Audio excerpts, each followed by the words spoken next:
Health and medical information from the Meier contacts compiled by David Chance, revised the 25th of October 2023.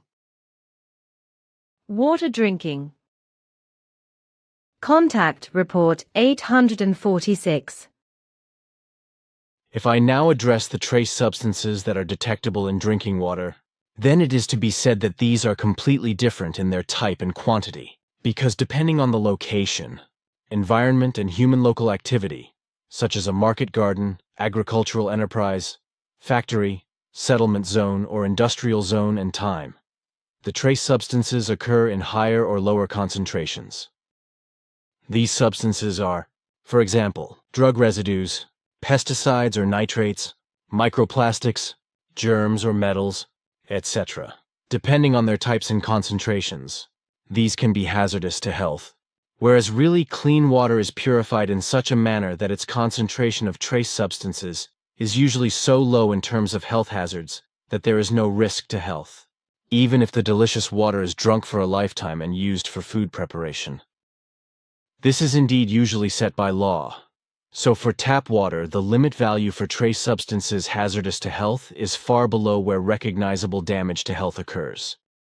But to be honest, even if all this is permanently controlled by law, it is honest and important to say that even the smallest as well as legally permitted amounts of trace substances are harmful to health if they occur in drinking water. So tap water is usually always contaminated with trace substances, even if the quality is permanently checked and a minimum amount of trace substances is legally defined and allowed. As far as the very valuable minerals that the human body needs and that are contained in drinking water and tap water are concerned, these contain more or less of the important minerals depending on their origin, which can vary depending on the source, lake water, or groundwater. If, in comparison, mineral water, that is to say the so-called brand waters, are examined, then tap water actually does very well, because only about half of the commercially available brand waters contain significantly more minerals than tap water.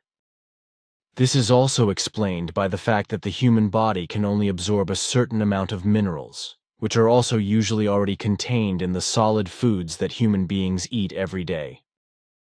This means that, as a rule, a high mineral content in water is not particularly necessary, but quite normal. Nor is a high and special value necessary under certain circumstances, because water absorbs many valuable minerals in the course of its natural cycle, which human beings and every other life form need for a healthy life.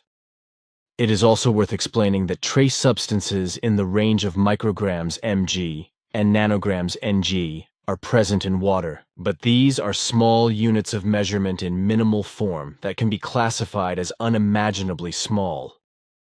If, for example, human beings drink a medicine with a concentration of 100 nung of active ingredient, it would take them 700 years to absorb 100 nung if they drank 2 liters of water a day.